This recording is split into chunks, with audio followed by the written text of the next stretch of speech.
नमस्कार दर्शक बिंद, अभी अपने देख रहा बानी कलैया टेलीविजन और मधेश लाइव मीडिया प्रणाली और हम बानी चंदन कुमार। दर्शक बिंद, आज हमने उपस्थित बानी रौतहट जिला के निर्वाचन क्षेत्र नंबर 2 में जे रौतहट जिला के सबसे दबंग और सबसे ज्यादा तनावग्रस्त अवस्था में चुनाव होखेला क्षेत्र में। यह क्षेत्र के प्रतिनिधि सभा के स्वतंत्र उम्मीदवार किरण शाह जी से विशेष बातचीत करे खातिर हमने उपस्थित बानी कि इनकर एजेंडा का बाटे, इससे पहले का चुनाव सब में काहे खातिर हार गनी, का चूक हो गई, अभी के अवस्था में जनता सब के कैसन झुकाव मिल रहा बाटे, जनता सब में गेला के बाद कैसन कैसन एजेंडा सब बता रहा बानी, कितना चांस बाटे कि निर्वाचन क्षेत्र नंबर 2 के कार्यक्रम के अतिथि प्रतिनिधि सभा के स्वतंत्र उम्मीदवार जो कल छाप से उम्मीदवार दिले बानी किरण शाह जी के हमने के कार्यक्रम में स्वागत करे के हम लोगों के बहुत बहुत स्वागत बाटे। धन्यवाद जी। अपने जनता में अभी जा रहा बानी तो कैसन झुकाव मिल रहा बाटे? अभी तत्काल के अवस्था में अभी हमारा रौतहट के क्षेत्र नंबर 2 में 42 गो वार्ड है, 157 गो टोला है। हम हर एक जगह हर एक मतदाता से आम श्रोतागण से हम भेंट घाट के क्रम में छी। अभी घरेलू के कार्यक्रम बखरे अभी निर्वाचन क्षेत्र नंबर 2 के ख में 30 गो वार्ड से ले है और कुछ क में भी सिद्धावे के क्रम में छी। लेकिन आम मतदाता के रुझान बात व्यवस्था एक वो है कि यहाँ परिवर्तन की आवश्यकता है और वो परिवर्तन के जवाब किरण शाह दे सकले, 200 न दे सकले, से बात आम मतदाता के आ रहा है। जी, निर्वाचन क्षेत्र नंबर 2 के हमने के प्रतिनिधि सभा के स्वतंत्र उम्मीदवार काहे खातिर बनी हमने के किरण शाह जी? पार्टी तो रहे ना, पार्टी से टिकट ना मिलल कि पार्टी के टिकट ना चाहिए से? निश्चित रूप से ये क्षेत्र नंबर 2 में हम विगत से लेकर वर्तमान तक 2070 साल में भी हम संसदीय व्यवस्था में चुनाव लड़े रहे और 74 में भी चुनाव लड़े रहे, पार्टी से लड़े रहे।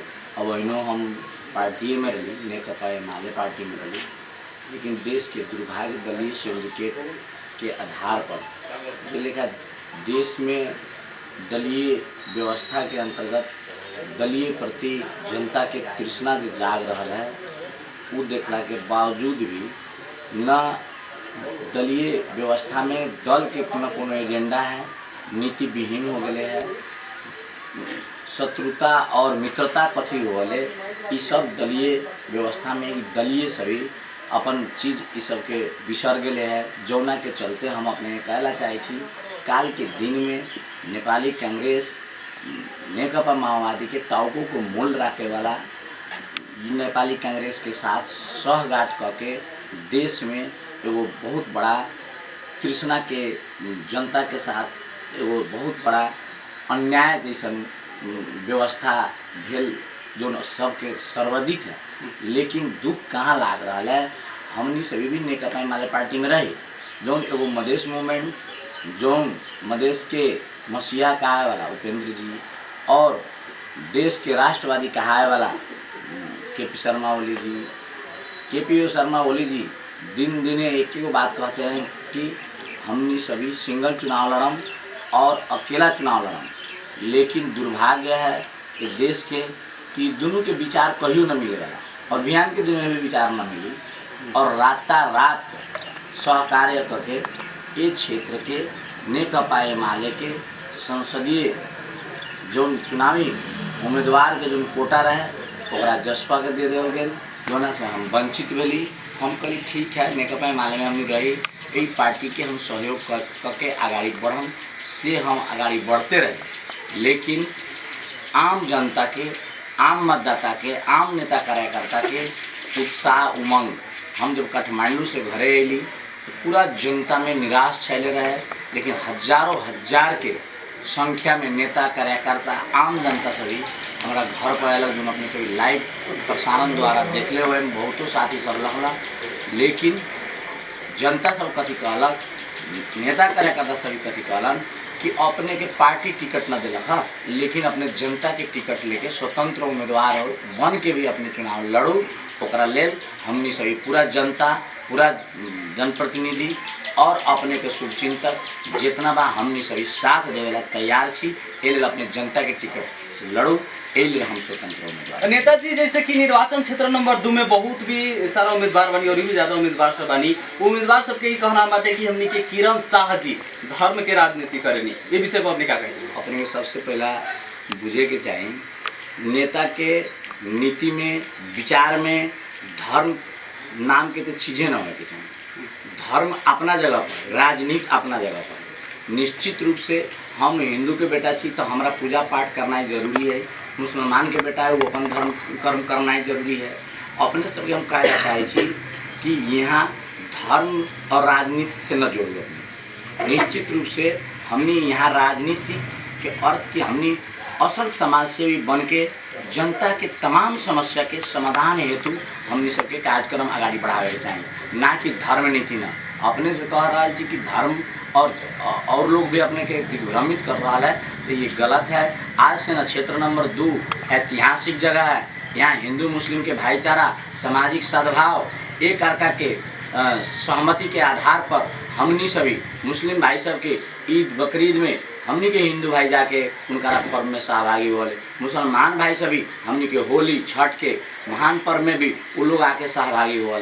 ये सब गलत बात है। ये गलत प्रचार करे वाला कुछ अराजक तत्व है जो सदियों से यहाँ के मुस्लिम समुदाय के ठगते हैं कि हमनी सभी समाज के लोग सभी एक होके हमारा चुनाव जिताओ। लेकिन यहाँ क्षेत्र नंबर 2 के आम जनता, आम मुस्लिम भाई सबके पता हो गए है कि धर्म के राजनीति कौन करले और एकरा आड़ में कौन राजनीति करले, इस सारा लोग के था हो गए है। और ये पुराना मुद्दा है, अभी मुद्दा चले वाला ना है। हमारा आत्मविश्वास है। नेताजी क्षेत्र नंबर 2 के जनता किरण शाह जी के वोट काहे खातिर दी, का एजेंडा बटे, का विकास हुई क्षेत्र नंबर 2 में? ये क्षेत्र नंबर 2 की जनता संपूर्ण अधिकार सहित आत्मसम्मान के लिए, परिवर्तन के लिए, विकास के लिए, निर्भय समाज बनावे के लिए, सुशासन और पारदर्शिता के आगाड़ी बढ़ावे के लिए और विकास समृद्धि सुशासन के उच्च गति में आगाड़ी बढ़ावे के लिए किरण शाह के वोट दी जनता। ऐसे कुछ होखेला नु एजेंडा कि हम स्वास्थ्य तो अपने देरी था अपने पत्रकार मित्र हमनी के बुझला से ना जनता हम जनता के बुझे वाला भाषा में हम कह रहा छी। हम तो कहलिए नहीं संपूर्ण अधिकार सहित आत्मसम्मान में अपने के आगे गरीब और मजदूर से लेके अमीर तक के सबके समानता के आधार पर न्याय मिले के चाहिए, और ना कि गरीब आवे तो ओकरा कुर्सी न मिले, धनिक आवे तो ओकरा कुर्सी मिल जाए। सबके सम्मान अधिकार है। भेदभाव मुक्त समाज बनावे ला चाह रहा छी हमनी से। एक परिवर्तन हम कह लिया, परिवर्तन कथी परिवर्तन होके चाहिए। यहाँ परिवर्तन किरण शाह माननीय बन जाए, मंत्री बन जाए, वो परिवर्तन ना। यहाँ समाज के आमूल परिवर्तन और आमूल समस्या है। यहाँ सिंचाई की समस्या है, यहाँ सुशासन की समस्या है, यहाँ शिक्षा की समस्या है, यहाँ स्वास्थ्य की समस्या है, यहाँ रोजगार की समस्या है, यहाँ पढ़ाई की समस्या है, यहाँ विभिन्न समस्या है। इस सारा समस्या से मुक्ति पावे के लेल किरण शाह के वोट दी। निर्वाचन क्षेत्र नंबर 2 के जनता के कितना झुकाव मिल रहा बाटे अपने जब घरदैलो में जा रहा है? हम घरदैलो में जा रहा छी तो अथाह माया प्रेम और ओकर ज्वलंत उदाहरण अपने भी छी। काल के दिन में हम चुनाव लड़ी तो मीडिया के साथी सभी बहुत कम आए, लेकिन आज दिन दिने 5-7 मीडिया आ रहा है और अपने सभी भी स्वेच्छारी ढंग से अपने सभी क्षेत्र में घूम रहा है। निश्चित रूप से अपने सभी लाग रहा है कि किरण जी के प्रबल संभावना है और जीते वाला उम्मीदवार है। ये अपने सभी बार बार हमरा से इंटरव्यू लेके जनता के बीच में जाके जनता के सुना रहा छी, ये हमारी जीत है। निर्वाचन क्षेत्र नंबर 2 में जैसे कि जनता सब कह रहा कि बहुत ज्यादा सपोर्ट कर रहा बाटे, निर्वाचन क्षेत्र नंबर 2 के जनता परिवर्तन करे के मूड में बाटे, तो कितना विश्वास बाटे, कितना परसेंट मत से जीतिए हमनी के किरण साहब? हमनी के तो पूर्ण आशावादी छी और आत्मविश्वास है कि निर्वाचन क्षेत्र नंबर 2 के जनता कथी कह रहा है। नेताजी अबकी बार अपने के गांव घर में चिंता करे के जरूरी ना है। वो सभी 10,000 वोट गने के बाकी रही तो अपने 10,000 से आगे रीडिंग करते रहा और नेपाली कांग्रेस के लोग 10,000 गने के बाकी रहे तो वो सब काउंटिंग छोड़ के भाग जाए। अपने 10,000 से लेके 15,000 से लीडिंग कर रहा छी और 10,000 से तो हम पूरा आत्मविश्वास है कि हम 10,000 से चुनाव जीत। जैसे कि अपने पार्टी में बहुत दिन काम कर बानी, पार्टी में बहुत दिन लागल बानी, अब स्वतंत्र रूप में आके कैसा अनुभव हो रहा है? हमारा तो बहुत अच्छा और बहुत सुंदर हमारा महसूस हो रहा है। जीवन के सबसे सुखदायी और खुशी के दिन हमारा आज महसूस हो रहा है स्वतंत्र उम्मीदवारी वाला के बारे में। वास्तव में क्षेत्र नंबर 2 के जनता स्वतंत्र हिसाब से यहाँ अपने पार्टी जो चलावल है रौतहट के क्षेत्र नंबर 2 कहीं न कहीं कांग्रेस के इशारा पर पार्टी चलल है। यहाँ के प्रमुख व्यक्ति लोग नेपाली कांग्रेस के पैसा में, प्रलोभन में, समझौता के राजनीति में पढ़ के अपना पार्टी के यहाँ सब दिन से कमजोर करते आए है क्षेत्र नंबर 2 में। आज हमारा स्वतंत्र होला के बाद में जनता के उभार और शक्ति, अपार माया प्रेम हमारा जो मिल रहा है, हमारा भी आज बहुत गौरव महसूस हो रहा है कि आज हम पार्टी के लेवल लगा के चुनाव जीतती तो जस्ट पार्टी के जाए, लेकिन आज आम मतदाता के लेवल लगा के, आम जनता के हम लेवल लगा के जीत रहा छी। एल हमारा खुशी और गर्व महसूस हो रहा है कि जनता के पसीना कमाई, जनता के अथाह माया के बल पर हम चुनाव जीत रहा छी और जनता के स्वतंत्र के प्रति रुझान है और स्वतंत्र ही हम आगाड़ी स्वतंत्र ढंग से आगाड़ी बढ़ रहा छी।